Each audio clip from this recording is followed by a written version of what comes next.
Hello বন্ধুরা, এখন আমি পুষ্পা 2 ডে 7 এবং অবশ্যই সঙ্গে প্রথম সপ্তাহে এক্স্যাক্ট বক্স অফিস কালেকশন নিয়ে কথা বলবো। এক্স্যাক্ট কথাটা আমি কেন ইউজ করছি, কারণ হিন্দি ভার্সনে এক্স্যাক্ট ফিগার কিন্তু চলে এসছে এবং যেই ফিগারটা এসে দাঁড়িয়েছে সেটাও কিন্তু একটা দারুণ ফিগার এবং এগেইন এটাও আজকের দিনে একটা কিন্তু রেকর্ড।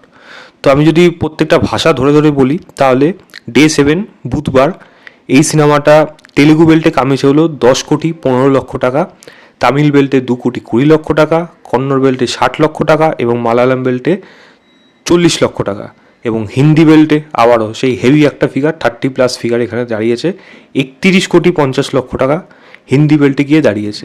তো বুঝতেই পারছেন হিন্দি মার্কেট পুরোপুরি কিন্তু ধরে রেখেছে পুষ্পা 2 এবং এই উইকেন্ডে সেকেন্ড উইকেন্ডে কিন্তু আরও এটা জাম্প নেবে, আবার কিন্তু 50 কোটি প্লাস কিন্তু হয়ে যেতে পারে, যেটা কিন্তু যা সময়ের অপেক্ষা বলে দিচ্ছে। যদিও এখনও কিন্তু হিন্দি মার্কেটে 3D ভার্সন রিলিজই করেনি, কী অবস্থা দাঁড়াবে সেটা জাস্ট ভেবে দেখুন।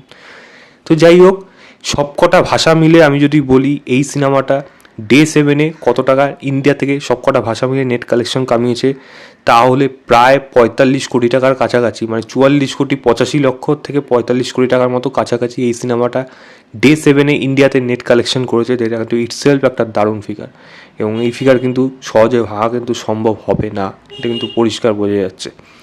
এবার যদি সবকটা ভাষা মিলিয়ে আমি বলি কত টাকা কামিয়েছে প্রথম 7 দিনে, তাহলে তেলুগু বেল্টে এই সিনেমাটা 233,90,00,000 টাকা কামিয়েছে, হিন্দি বেল্টে 406,50,00,000 টাকা, মানে 7 দিনে 400 কোটি প্লাস তারা করে ফেলেছে, এটা কিন্তু পরিষ্কার হিসাব হয়ে গেল, যেটা গতকাল বলেছিলাম এটা হওয়ারই ছিল।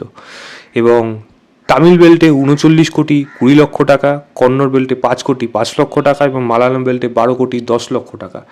এবং সবকটা ভাষা মিলিয়ে আমি যদি বলি যে এই সিনেমাটা কত টাকা কামিয়েছে, তাহলে প্রায় 705 থেকে 706 কোটি টাকা এই সিনেমাটা ইন্ডিয়াতে নেট কালেকশন করেছে প্রথম 7 দিনে। 7 দিনে 700 পার, মানে কী অবস্থা গিয়ে দাঁড়াচ্ছে জাস্ট ভেবে দেখুন এই সিনেমাটা। যাই হোক, যদি আমি 705 কোটি টাকায় ধরি ইন্ডিয়াতে নেট কালেকশন করেছে, তাহলে ইন্ডিয়াতে গ্রস কালেকশন করেছে প্রায় 840 কোটি টাকার কাছাকাছি। ইন্ডিয়াতে গ্রস কালেকশন এই সিনেমাটা করেছে। ওভারসিসে 7 দিনে 190 কোটি টাকা কামিয়েছে, যেটাও কিন্তু ইটসেলফ একটা ভালো ফিগার এবং ওয়ার্ল্ড ওয়াইডে এই সিনেমাটা কিন্তু 1000 কোটি ক্রস করে গেছে এবং যেটা হবারই ছিল, এটা যা সময়ের অপেক্ষা করছিল যে কত টাকায় গিয়ে কামায়।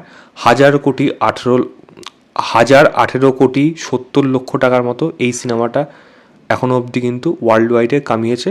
1,018 বলছি, 1,018 না, 1,038,70,00,000 টাকা এই সিনেমাটা ওয়ার্ল্ড ওয়াইডে কামিয়েছে এবং যেটা কিন্তু এটা আমি প্রডিউসার ফিগার বলছি না, এটা আমি কিন্তু ট্রেড ফিগার বলছি। সচিনকে যারা নেট করছে, সঙ্গে আমি আরও কিছু মানে মানে যারা এরকম কোটেশন দেয় তাদের সঙ্গে মিলাচ্ছি।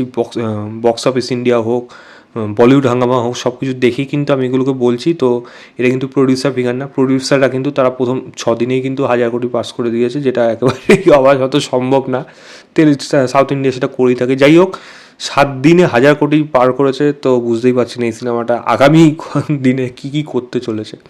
আপনারা কোনটা নিয়ে এক্সাইটেড, কতটা এক্সাইটেড অবশ্যই সেটা আমাকে কমেন্ট করে জানাবেন এবং এই ভিডিওটা ভালো লাগলে লাইক শেয়ার, চ্যানেলটাকে অবশ্যই সাবস্ক্রাইব করে দেবেন।